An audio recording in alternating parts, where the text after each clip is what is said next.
अस्सलाम वालेकुम my dear student of class 6. Today I have a new topic to explain, that is circulatory system. Circulatory system क्या है ये हम आज डिस्कस करेंगे अच्छे तरीके से, और इसमें कौन कौन से ऑर्गन्स होते हैं. Circulation of important materials around the body take place through the circulatory system. The part of the circulatory system are heart, arteries, capillaries and veins. इन्होंने कहा है कि सर्कुलेशन ऑफ इम्पॉर्टेंट मटेरियल, आपकी बॉडी में बहुत ख़ास मटेरियल, इम्पॉर्टेंट मटेरियल सर्कुलेट कर रहे हैं, घूम रहे हैं, तो एक उसका एक सिस्टम है प्रॉपर, उसको हम कहेंगे सर्कुलेटरी सिस्टम. फॉर एग्जांपल आप खाना खा रहे हैं तो वो आपकी पूरी बॉडी को एनर्जी मिल रही है ना, सिर्फ आपके माउथ को या आपके स्टमक को, मैदे को तो एनर्जी नहीं मिली कि जहाँ तक आपने खाना खाया. आपको अपने हाथ पैरों में एनर्जी फील होती है, आप कोई एनर्जी बूस्टिंग थिंग खाते हैं, वीकनेस हुई आपको, आपने कुछ भी खाया तो आपकी पूरी बॉडी में आपको फील होगा कि हाँ ठीक है अब मैं एक्टिविटी कर सकता हूँ या कर सकती हूँ, एनर्जी आपको पूरी बॉडी में फील हो रही होती. तो कैसे ये सर्कुलेट होती हैं चीज़ें, पूरी बॉडी में घूमती हैं, और उस सर्कुलेट करने के लिए पूरा सिस्टम अल्लाह ताला ने हमारी बॉडी में बनाया है. अब उस सिस्टम में कौन कौन से ऑर्गन शामिल हैं, जैसे हार्ट, दिल, आर्टरीज, कैपिलरीज एंड वेन्स. अब आर्टरीज क्या होती हैं, वेन क्या होती हैं, कैपिलरीज क्या होती हैं, हम ये पढ़ेंगे. हार्ट पढ़े पहले. Heart is a muscular organ, muscular organ है, गोश्त का बना हुआ है. Found in the centre of the chest, आपके चेस्ट के, आपके सीने के सेंटर में होता है दिल आपका.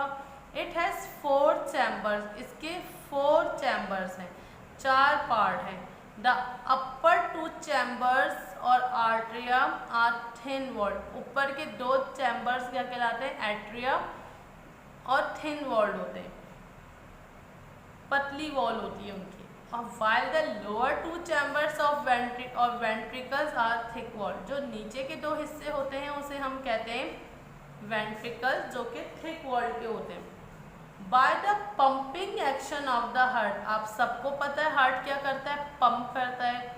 The oxygenated blood is circulated to all part of the body. इन्होंने कहा है कि हार्ट जब आपका पंप कर रहा होता है तो ब्लड आपकी पूरी बॉडी में ऑक्सीजनेटेड ब्लड, जो ऑक्सीजन लिया हुआ होता है वो आपकी पूरी बॉडी में सर्कुलेट हो जाता है. And the deoxygenated blood from the cell is taken to the lungs for removal of carbon dioxide and for getting fresh oxygen. और जब पंपिंग होती है तो क्या हुआ, ऑक्सीजनेटेड ब्लड आपकी पूरी बॉडी में सर्कुलेट हो गया. और एक काम और होता है कि जो पहले से ब्लड में सेल्स में जो ब्लड था डीऑक्सीजनेटेड, जिसमें से ऑक्सीजन ले चुके थे सेल, तो वो आपके लंग्स में दोबारा लाया जाता है ताकि उसमें से कार्बन डाइऑक्साइड ख़त्म हो जाए और उसमें ऑक्सीजन, आप फ्रेश ऑक्सीजन दें. लास्ट टाइम मैंने आपको रेस्पिरेटरी सिस्टम पढ़ाया था, इसमें मैंने आपको बताया था कि हम अपनी एयर से, इन्वायरमेंट से क्या चीज़ लेते हैं अपने अंदर, ऑक्सीजन लेते हैं. और हमारे जो ऑक्सीजन लंग्स में जाती है हमारे नोज़ के ज़रिए या माउथ के ज़रिए, वो हमारे लंग्स को फिल कर देती है, किससे, ऑक्सीजन से. वहाँ से ऑक्सीजन ब्लड क्या करता है, लंग्स से ऑक्सीजन लेकर अपने, यानी कि वो ऑक्सीजन वाला ब्लड हो गया, और फिर वो पूरी बॉडी में मूव करता है. जब वो पूरी बॉडी में मूव करता है तो फिर जाहिर सी बात है जितनी हमारी बॉडी के सेल्स हैं वो उससे ऑक्सीजन ले लेते हैं. जब ऑक्सीजन उसके पास ख़त्म हो गई फिर वो हार्ट घूम के कहाँ जाता है, लंग्स के पास जाता है. इस तरीके से ये पूरी बॉडी में इसने सप्लाई किया और फिर दोबारा ये आ गया लंग्स के पास. जब ये लंग्स के पास आए, लंग्स के पास फिर उसके पास ऑक्सीजन है, क्यों, क्योंकि हम मुसलसल सांस ले रहे हैं, अपनी एयर से, इन्वायरमेंट से हम ऑक्सीजन ले रहे हैं. फिर ये ब्लड आया, फिर इसने ऑक्सीजन ली, फिर सप्लाई किया. तो हमारी बॉडी के हर सेल को एनर्जी चाहिए, ऑक्सीजन चाहिए. तो वो कौन कर रहा है, कौन डिस्ट्रीब्यूट कर रहा है? हमारा हार्ट। अब किन चीज़ों के जरिए कर रहा है? ये देखिए हार्ट को, अब हार्ट के इन्होंने कहा है ह्यूमन बॉडी में 4 चैम्बर्स होते हैं। ऊपर के 2 चैम्बर एट्रिया कहलाते हैं, और एट्रिया क्यों कहलाते हैं? क्योंकि ऊपर के चैम्बर में ऑक्सीजन वाला ब्लड होता है, और इस आर्टरीज के जरिए, यानी कि ये आर्टरीज के जरिए इसमें से जो खून की नालियाँ निकलती हैं उसे कहते हैं हम आर्टरीज। ये रेड कलर की होती है, देखिए ये ब्लड से निकल रही हैं आर्टरीज, और ये पूरी बॉडी में फैली हुई है। इवन के आपके सर के बालों से लेकर, दिमाग से लेकर पैरों के अंगूठे तक ये पूरी आर्टरीज फैली हुई हैं, रेड कलर की होती हैं। ठीक है, ये कहाँ से निकल रही हैं? ये ऊपर से निकल रही हैं, हार्ट के अपर चैम्बर से।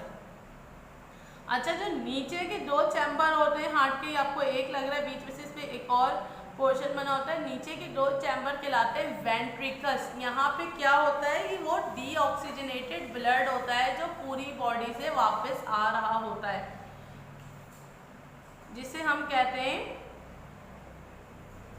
वेंट्रिकल्स में है। अच्छा, अब ये जो ब्लू कलर की आप देख रहे हैं, ये क्या है? वेन्स। वेंट्रिकल्स से निकलती हैं वेन्स। आप लोगों ने नोट किया होगा अपनी बॉडी में, हाथों में, पैरों में, कि आप कहते हैं नस है ग्रीन कलर की, ब्लू कलर की आप लोग कहते हो, तो वो क्या है? वो इसलिए अल्लाह ताला ने उसका कलर दूसरा बनाया है, रेड नहीं है, कि वो डीऑक्सीजनेटेड ब्लड लेकर वापस जा रही है हार्ट की तरफ। ये देखिए यहाँ से हार्ट से रेड वाली लेकर आ रही हैं, और ब्लू वाली का क्या काम है कि वो आपके हार्ट से डीऑक्सीजनेटेड ब्लड ले और वापस हार्ट के पास जाए, लंग्स के पास जाए, फिर वहाँ से वो ऑक्सीजन वाली होके फिर फैले। इस तरीके से पूरा ब्लड आपकी बॉडी में घूम रहा होता है, सर्कुलेट कर रहा होता है। सिस्टम को कहते हैं सर्कुलेटरी सिस्टम। अच्छा, अब आर्टरी पढ़ते हैं। वैसे मैंने आपको डिफाइन कर दिया, आप देखें। An artery is a blood vessel which takes blood away from the heart to an organ. Artery वो ब्लड वेसल है जो ब्लड को ले जाती है हार्ट से ऑर्गन की तरफ।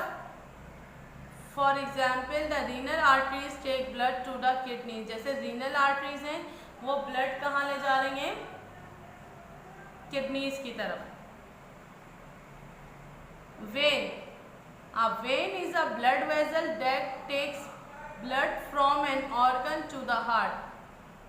वेन क्या है? वो ब्लड वेसल है जो ब्लड लेती है ऑर्गन से और वापस हार्ट की तरफ जाती है। मैंने आपको समझाया था।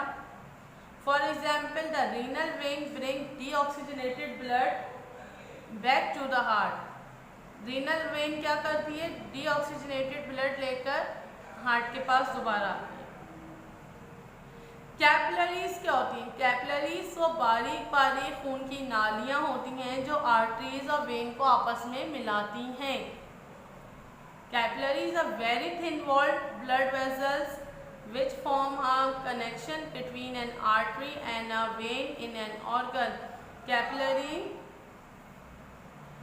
वो थिन वॉल्ड ब्लड वेसल है जो आर्टरीज और वेन्स को आपस में मिला रही हैं। खून की बारीक बारीक नालियाँ होती हैं जो पूरे जिस्म में फैली हुई होती हैं और आर्टरीज और वेन्स का आपस में कनेक्शन करती हैं। ये हमने पढ़ा circulatory system. Next we have discussed digestive system.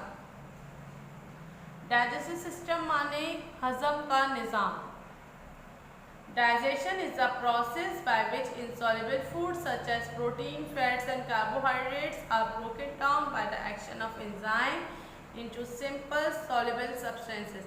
Digestion वो प्रोसेस है जिसमें insoluble foods जैसे कि प्रोटीन है, फैट है, चिकनाई हजम नहीं होती, जैसे फैट है, कार्बोहाइड्रेट है, इनको छोटे छोटे सिंपल पार्ट्स में ब्रोकन करना, किस तरह एंजाइम्स और केमिकल की मदद से, और फिर उनको हमारी बॉडी में पहुंचाना। That is called digestion. Now come to the page number 14। The parts of the digestive system are. क्या क्या पार्ट्स हैं डाइजेस्टिव सिस्टम के? Mouth, food pipe, stomach, small intestine, large intestine. Mouth है, एसोफेगस माउथ के बाद start होता है, फिर स्टमक मैदा हमारा, लीवर, लीवर मीन्स जिगर, पैनक्रियास लबलबा, लार्ज इंटेस्टाइन और small intestine. Large intestine blue colour की और स्मॉल इंटेस्टाइन पिंक कलर की। अब जब हम कोई भी खाना खाते हैं तो वो हमारे मुंह से होता हुआ हमारे मैदे तक जाता है, फिर वहाँ पे कुछ केमिकल्स जो हैं वो उस पर रिएक्ट करते हैं, तो वो जो है वो ब्रोकन डाउन हो जाता है, सिंपल सब्सटेंस में लिक्विड फॉर्म में आ जाता है, और फिर वहाँ से वो हमारी छोटी आंत में जाता है। छोटी आंत के ज़रिए, स्मॉल इंटेस्टाइन के ज़रिए वो ब्लड में शामिल हो जाता है वो खाना, और ब्लड जो है वो क्या करता है, वो पूरी बॉडी में सर्कुलेट कर रहा होता है। तो साथ साथ जब उसमें हम कुछ खाते हैं एनर्जी भी मिल जाती है, ग्लूकोज मिल जाता है, तो फिर वो पूरी बॉडी में वो फूड भी पहुँचा रहा होता है। तो इस प्रोसेस को हम डिस्कस करेंगे अपनी बुक में। The mouth contains teeth, tongue and saliva. Mouth के पास क्या है हमारे मुंह में? दांत है, जुबान है, और सलाइवा मीन्स थूक है। The teeth help to chew food and break it into small pieces. दांत क्या मदद करते हैं खाने को चबाने में और उसको छोटे स्मॉल पीसेस करने में। The tongue mixes the chew food with saliva. जुबान जो है वो च्यूड फूड के साथ मिक्स करती है किसको? सलाइवा को। यानी हम जो कुछ भी खा रहे होते हैं हम टीथ के जरिए से कट कर रहे होते हैं स्मॉल पीसेस में, और टंग हमारी क्या करती है? उसको हमारे सलाइवा के साथ मिक्स कर रही होती है। सलाइवा क्या है? Saliva is a watery liquid होता है, secreted into the mouth by glands. हमारे मुंह में कुछ गुदूद हैं, सलाइवरी ग्लैंड्स हैं, जिससे सलाइवा रिलीज होता है और खाने को चबाने में और हजम करने में मदद देता है। सलाइवा में केमिकल सब्सटेंस भी होता है, एंजाइम भी होता है, जो कि खाना हजम करना स्टार्ट कर देता है।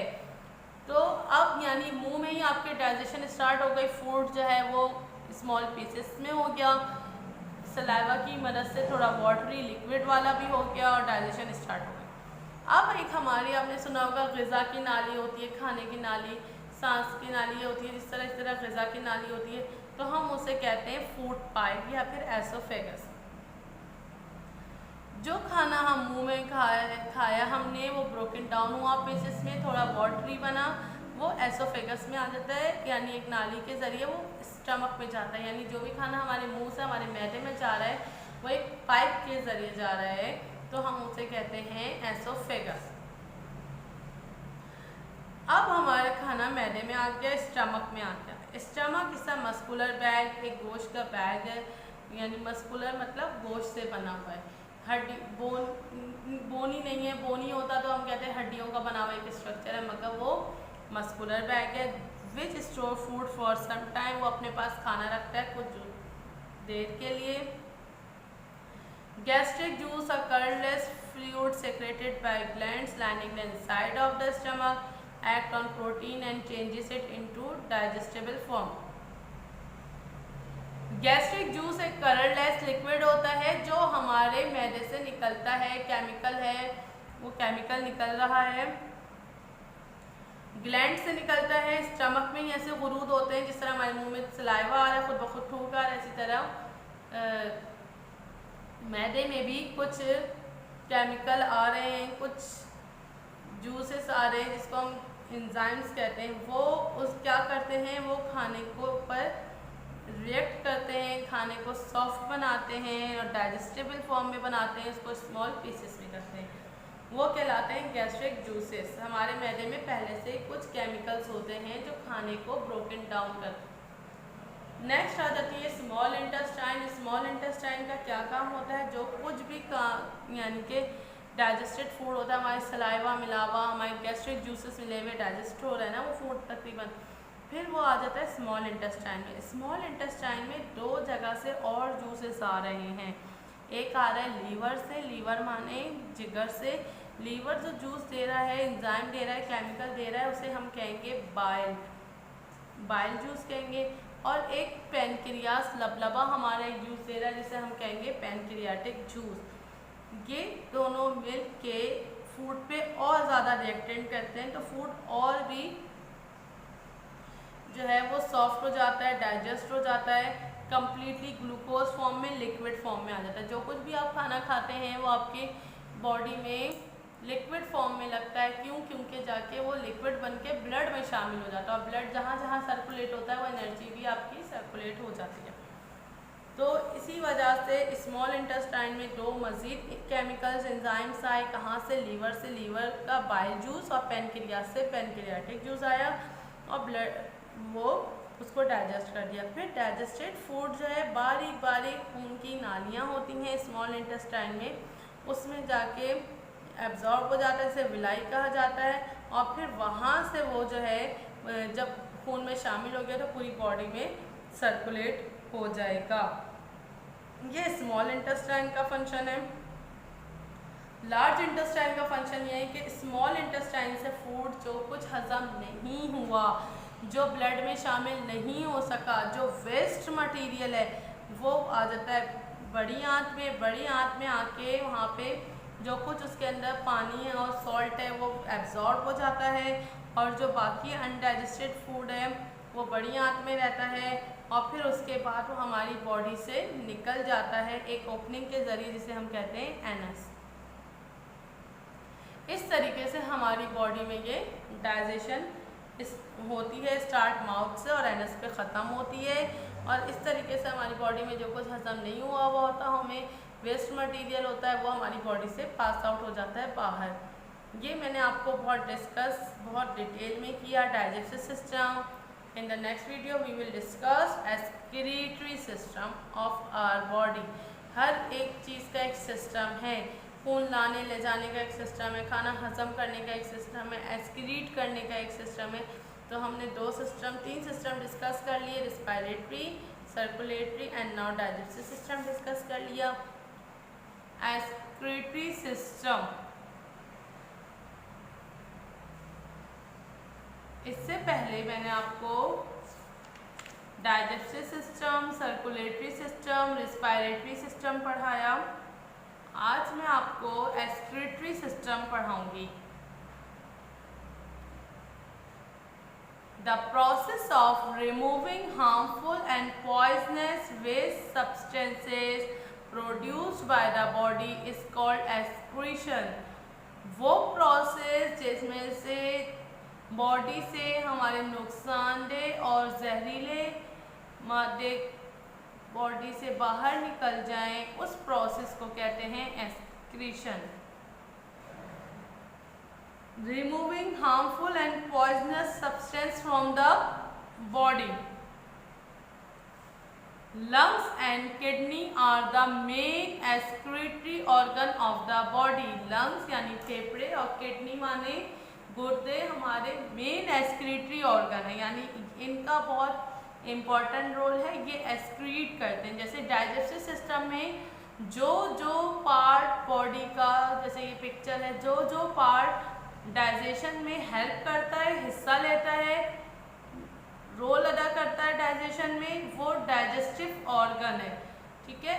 एक्सक्रीटरी ऑर्गन क्या होगा? वो पार्ट जो रिमूव करने में वेस्ट प्रोडक्ट को मदद दें, प्रॉपर रोल अदा करें, उसे हम क्या कहेंगे? Excretory organ. तो कौन कौन से एक्सक्रीटरी ऑर्गन है? लंग्स और किडनीज। अब एक्सक्रीटरी सिस्टम में किडनीज के इन्होंने कहा है कि डिस्कस करते हैं। तो किडनी के साथ यूरेटर एक्सक्रीटरी ऑर्गन है, यूरिनरी ब्लैडर और urethra. Process of excretion, excretion कैसे होती है? Blood containing waste substances enters the kidney through the renal arteries. The blood is filtered by the kidney and the waste substances are removed from it. Blood में जो भी waste substances होते हैं वो kidney में जाते हैं through the renal arteries. Renal arteries उन्हें क्यों कहा गया है? क्योंकि वो किडनीज तक आ रही हैं।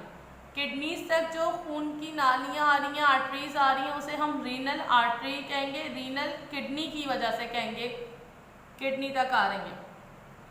वेस्ट सब्सटेंसेस लेकर आ रहा है ब्लड किडनी तक, फिर ब्लड वहाँ पे फिल्टर होता है किडनी में, और वहाँ पे जो कुछ वेस्ट सब्सटेंसेस है वो किडनी में रह जाते हैं और ब्लड वहाँ से साफ होके निकल जाता है। It flow back into the renal veins, when में आ जाता है।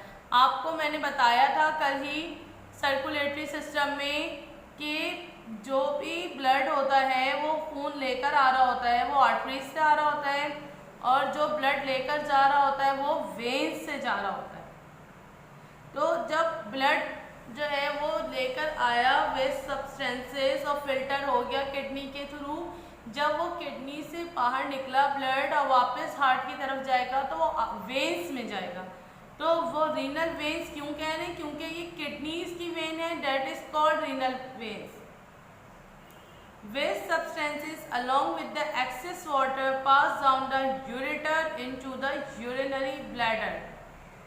वेस्ट सब्सटेंसेस जो हमारी बॉडी के हैं ज़्यादा पानी के साथ, यानी इसके साथ ज़्यादा पानी होता है, एक्सेस वाटर होता है, यूरिटर में आ जाते हैं, जहाँ से वो यूरिनरी ब्लैडर में जाते हैं। यूरिटर कहाँ है? यूरिटर जो वो ट्यूब है जो किडनी से निकल के हमारी यूरिनरी ब्लैडर तक आती है। ये वो ट्यूब है जो किडनी से निकल के यूरिनरी ब्लैडर तक आती है। ये यूरिन लेकर आ रही होती है, वेस्ट सब्सटेंस लेकर आ रही होती है ट्यूब के जरिए, किडनी से निकल के ट्यूब के जरिए कहाँ आती है? ब्लैडर तक आती है। ब्लैडर क्या है?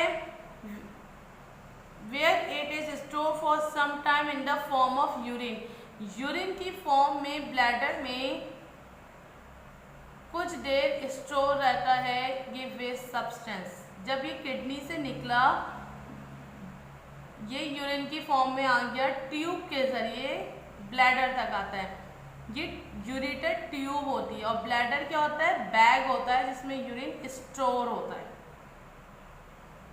जब ब्लैडर फुल हो जाता है तो फिर आप जो है वो अपने आप को फुल महसूस करते हैं, और फिर देन यूरिन पास जो है वो यूरेथ्रा के जरिए हो जाता है। नर्वस सिस्टम, नर्वस सिस्टम क्या है?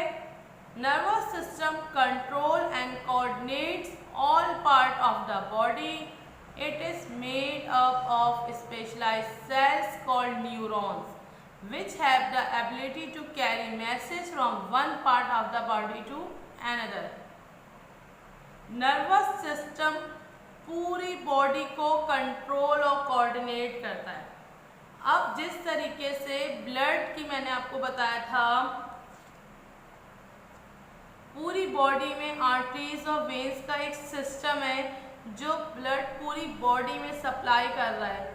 आर्टरीज है, वेन्स है, कैपिलरीज है, पूरा एक प्रॉपर वेन्स है। इसी तरीके से नर्वस सिस्टम के पास पूरे बॉडी में फैले हुए हैं न्यूरॉन सेल्स, न्यूरॉन्स। इनका काम होता है हमारी बॉडी से या किसी भी पार्ट से मैसेज जो है वो ब्रेन तक पहुंचाएं। The brain is a part of central nervous system and is the main control centre of the whole body. Brain आपका मेन कंट्रोल सेंटर है, पूरी बॉडी आपकी इस ब्रेन के जरिए वर्क कर रही है। इवन आप खा भी रहे हैं तो ब्रेन के जरिए आपको मैसेज मिल रहा है कि आपको भूख लगी है। जब आपको भूख लगती है तो एक आपकी बॉडी में जो फीलिंग होती है वो ब्रेन तक पहुंचाना किसका काम है? नर्वस सेल का, नर्व सेल का, न्यूरॉन्स का काम है। ये जो है पहुंचा रहे होते हैं ब्रेन तक सारे messages. It is made up of nervous tissue which is hollow. Brain किससे बना हुआ होता है? नर्वस टिश्यू से बना हुआ होता है और हॉलो होता है। वो हॉलो माने यानी कि इतना ज़्यादा अंदर से फुल अप नहीं होता बल्कि हॉलो होता है। It is located in the skull in a bony box called cranium. Bony box में होता है, यानी कि हमारा जो ब्रेन है वो स्कल के अंदर होता है। स्कल माने हमारी खोपड़ी के अंदर है, बोनी बॉक्स के अंदर होता है, उसको कहते हैं हम क्रैनियम, बोनी बॉक्स यानी हड्डियों का एक बॉक्स बना हुआ है, हड्डी के अंदर होता है। आपके सर पे हिट होता है तो आपके फ़ौरन ब्रेन तक नहीं पहुंचता, दिमाग तक नहीं पहुंचता जब तक कि कोई गहरी चोट ना हो। क्यों? क्योंकि हमारा उसमें स्ट्रक्चर, बोनी स्ट्रक्चर आ जाता है, स्कल आ जाता है। अगर आपका ब्रेन में हल्का सा भी टच हुआ हो कोई चीज़ या कोई भी हल्का सा भी डैमेज हुआ हो तो फिर जो है वो शख्स किसी काबिल नहीं रहता कि वो मज़ीद कोई भी वर्क कर सके। जिस किसी के भी दिमाग पे चोट आती है फिर वो किसी भी काम के काबिल नहीं रहता। उसकी वजह ये होती है कि brain is the main control centre of the body. Brain ही आपकी सारी चीज़ों को कंट्रोल कर रहा होता है। It receives messages from the sense organ and send order to the muscles to produce suitable responses. आपके पास 5 सेंस ऑर्गन है, वो सब ब्रेन से कोऑर्डिनेट कर रहे हैं। सेंस ऑर्गन कौन कौन है आपके? आपको कोई टच कर रहा है, आप स्मेल कर रहे हैं, आप टेस्ट कर रहे हैं, सुन रहे हैं आप, ये सारे क्या हैं आपके? देख रहे हैं आप, ये सेंस ऑर्गन। ये जो कुछ आप देख रहे हैं, सुन रहे हैं, खा रहे हैं, पी रहे हैं, फील कर रहे हैं, ये सब आपके ब्रेन तक जा रहा है और ब्रेन ही आपको फौरी तौर पे मैसेज देता है कि अब ये करना है। जैसे आपने हाथ किसी गर्म चीज़ पे लगा दिया, अब आपके हाथ जो है वो क्या कर रहे हैं? सेंस ऑर्गन फील कर रहे हैं, सही है। आपके हाथ में क्या स्किन है, स्किन जो है वो सेंस ऑर्गन है, आपको टच कर रहे हैं। आपने किसी गर्म चीज़ को टच किया, फ़ौरन आपको एहसास हुआ कि मैंने बहुत ज़्यादा कोई गर्म चीज़ छू ली है, फ़ौरन मुझे हाथ हटाना चाहिए। तो आपके ब्रेन को मैसेज पहुंचा कि ये जो है मैंने कोई गर्म चीज़ छुई है, ब्रेन ने आपको मैसेज दिया कि आपको हटा लेना है। तो ये सेकंड्स के भी मिलियंस हिस्से में ये काम होता है कि यहाँ से मैसेज गया और ब्रेन से मैसेज आया कि आपको क्या करना है। स्पाइनल कॉर्ड के बारे में पढ़ते हैं। स्पाइनल कॉर्ड क्या है? Spinal cord is also a part of the central nervous system. It is thick cord made of nervous tissue which passes through the backbone और वर्टिब्रल कॉर्ड। स्पाइनल कॉर्ड भी एक सेंट्रल नर्वस सिस्टम का हिस्सा है। ये thick cord है, एक इस तरीके की एक कॉर्ड है, made up of tissues, nervous tissue से बनी होती है और बैकबोन तक जाती है, वर्टिब्रल कॉलम तक जाती है। ये ब्रेन से कनेक्टेड होती है टॉप पे and it passes down the vertebral column. It gives off million of branches called nerve which carry messages between body and the central nervous system. जो आपके मिलियंस ऑफ नर्व्स निकल रहे हैं वो कहाँ से निकलते हैं? स्पाइनल कॉर्ड से निकलते हैं। ये नीचे बैकबोन तक जाती है, वर्टिब्रल कॉलम तक जाती है। नर्व्स क्या है? Nerves are actually bundles of neurons. Neurons के बंडल्स होते हैं which are covered by a tough covering और शीट। उसके ऊपर कवरिंग किसकी होती है? शीट की कवरिंग होती है। ये देखिए शीट बनी हुई, इसकी कवरिंग है। The nerve which carry message from the sense organ to the central nervous system are called sensory nerves. वो नर्व जो सेंस ऑर्गन से मैसेज लेकर ब्रेन तक जाते हैं, सेंट्रल नर्वस सिस्टम तक जाते हैं। सेंट्रल नर्वस सिस्टम किसको कहा है? ब्रेन को। जो मैसेजेस लेकर जाते हैं वो सेंसरी नर्व कहलाते हैं। और जो मसल्स तक वापस आपका एक मैसेज आ रहा है ना ब्रेन से कि अब आपको ये करना है, आपको ऐसे मूवमेंट करनी है। इवन कि मैं यहाँ से यहाँ हाथ हिला रही हूँ तो मुझे पता है मैं क्यों हिला रही हूँ, क्योंकि मेरे ब्रेन तक मेरे मैसेज गया हुआ है कि अब ये वर्ड है, इसको इस तरह मूव करके समझाना है। तो ये मेरे पास ब्रेन से मैसेज आया तो मैंने अपने मसल्स मूव किए। तो इसको हम कहेंगे कौन से मैसेज लेकर आ रही है नर्व्स? वो मोटर नर्व्स लेकर आ रही है। मैसेज लेकर आपका कौन जा रहा है? सेंसरी ऑर्गन से, सेंसरी नर्व्स। और जो मैसेज आ रहा है वो किसके जरिए आ रहा है? मसल्स तक, मोटर नर्व्स से आ रहा है। How the nervous system work, किस तरह काम करता है? A sense organ for example the eye receive a sensation और stimulus. This message is conveyed to the central nervous system, the brain और spinal cord by a sensory nerve fibre. इन्होंने कहा कि आपने एक सेंसरी ऑर्गन है आपके जैसे आई, उन्होंने एक लाइट को जैसे फील किया, रिसीव अ सेंसेशन और स्टिमुलस, लाइट फील की या फिर कोई तेज़ रोशनी उनकी आंखों में पड़ी तो उन्होंने फ़ौरन मैसेज कन्वे किया नर्वस सिस्टम को, किसके ज़रिए? सेंसरी नर्व फाइबर के ज़रिए। फिर सेंट्रल नर्वस सिस्टम ने इसको मैसेज को ट्रांसलेट किया और एक मैसेज आपके मसल्स को भेजा कि आप रिएक्शन करेंगे, रिस्पॉन्स करें। The path by which message is receive and reaction is produce is called a reflex arc. Reflex arc किसे कहते हैं? वो रास्ता जिसके ज़रिए आप तक मैसेज आया और रिएक्शन प्रोड्यूस हुआ, उसे हम कहते हैं reflex arc. Type of responses, involuntary और रिफ्लेक्स एक्शन। इनवॉलेंट्री कौन सा है या रिफ्लेक्स एक्शन क्या है? A reflex action is an involuntary response like sneezing, blinking, coughing which take place without conscious thought. एक आपका एक्शन हो रहा होता है, जैसे आप अचानक से खांसी आ गई, आपको छींक आ गई, ब्लिंकिंग, आपकी आंख झपक रही है, ये सब कुछ विदाउट किसी सोच के होते हैं ना। आप नहीं सोचते कि आपको खांसना है, आप नहीं सोचते आपको छींकना है, बस खांसी आ गई, बस आपको छींक आ गई और ब्लिंकिंग हो गई, आपकी आंख झपक गई, तो ये आपको नहीं पता कि आपको ये एक्शन करना है, मगर ये काम हो गया, तो ये इनवॉलेंट्री एक्शन है या रिफ्लेक्स एक्शन है।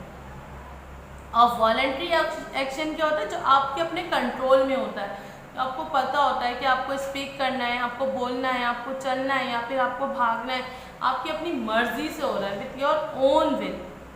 तो ये क्या है? वॉलेंट्री एक्शन है। एक इनवॉलेंट्री होता है, एक वॉलेंट्री होता है।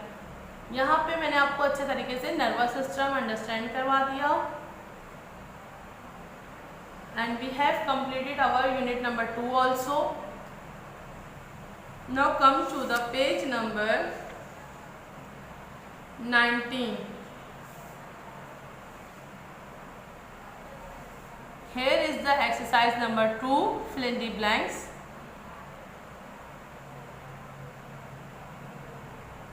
इसमें आपको बुक को बहुत अच्छे तरीके से रीड करना है। जैसे जाइलम है, जाइलम की बात हो रही है। जाइलम एक plant is made up of long dead cell called. Xylem की बात हुई है, आपने पीछे जाना है, जाइलम का टॉपिक निकालना है। टिश्यूज आया, जाइलम का टॉपिक आया। जाइलम में आपने देखना है कहाँ पे ये मैच कर रहा है, उसे अंडरस्टैंड करके फिल करना है खुद से। फाइलम, फाइलम के बारे में भी यहाँ पे मेंशन है, यहाँ फाइलम लिखना है। फिर एवापोरेशन ऑफ वाटर, यानी कि मैंने आपको ट्रांसपायरेशन पढ़ाई थी, वो यहाँ पे ये टॉपिक है, इसमें से आपने फिल करना है। फूड की बात आ गई, डाइजेशन की बात आ गई, आपने डाइजेस्टिव सिस्टम खोलना है, यहाँ पे ये आपने करना है। रिस्पायरेशन की बात आई है तो आपने fill in the blanks number D में आपने पेज नंबर 12 खोल के डिस्कस करके देखना है यहाँ पे। फिर इस तरीके से आपको ये सारी ब्लैंक्स फिल करनी है। लास्ट वन की एग्जांपल देती हूँ, जैसे स्नीजिंग एंड कफिंग। अभी अभी आपको पढ़ाया है कि छींकना और खांसने की क्या एग्जाम्पल, किस चीज़ की एग्जाम्पल है, आपने फ़ौरन देखना है यहाँ पे। स्नीजिंग वगैरह किसकी एग्जाम्पल है? वॉलेंट्री एक्शन है या इनवॉलेंट्री है? इनवॉलेंट्री है, आपकी विल से नहीं होता, इनवॉलेंट्री है, आपने यहाँ पे इनवॉलेंट्री दिया। The path of a nerve impulse is called a, वो रास्ता क्या कहलाता है जिसमें नर्व का जो है मैसेज कन्वे होता है? यहाँ पे अभी आपको पढ़ाया था the path by which the message is receive and reaction is produce called a reflex arc. यहाँ पे आप इस तरह से फिल करिएगा।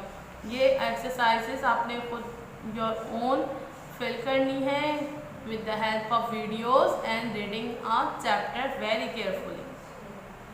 Exercise number 3, यहाँ पे A, B, C, D 4 parts दिए हुए। Name the parts of the digestive system.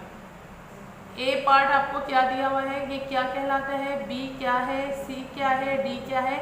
यहाँ पे जिस चीज़ से मेंशन हुआ हुआ है इससे देखकर आपने यहाँ पे मेंशन करना है। अच्छा, प्लांट सेल के बारे में मैंने आपको पढ़ाया था डिटेल में, और एनिमल सेल के बारे में पढ़ाया था। सेल वॉल प्लांट सेल में होता है, नहीं होता, अगर होता है तो टिक, नहीं होता तो यहाँ पे टिक। क्लोरोप्लास्ट कहाँ होता है? प्लांट सेल में होता है, एनिमल सेल में होता है। वैक्यूल कहाँ होता है? प्लांट सेल में होता है या एनिमल सेल में? इसके लिए आपको स्टार्टिंग में सेल्स का टॉपिक देखना पड़ेगा। जो कि मैंने आपको पढ़ाया है, वीडियो में भी डिस्कस किया है कि क्लोरोप्लास्ट कहाँ होता है, प्लांट सेल में होता है। क्लोरोप्लास्ट कहाँ से वर्ड निकला है, क्लोरोफिल से निकला है, तो प्लांट में ही होगा। तो ये आप इसको डिस्कस करके रीड करके यहाँ पे फिल करिएगा ये वाली एक्सरसाइज नंबर 2, 3 एंड 5 आपको बुक में ही फिल करनी है। एंड इस चैप्टर की वर्किंग आप लोगों के लिए रेडी है, स्कूल से आके रिसीव करिए वर्किंग और उसको डन करके वापस स्कूल में सबमिट करवाइए। In the next video we will start our unit number 3, which is about sensitivity. Till then, take a very good care of yourself. Allah Hafiz.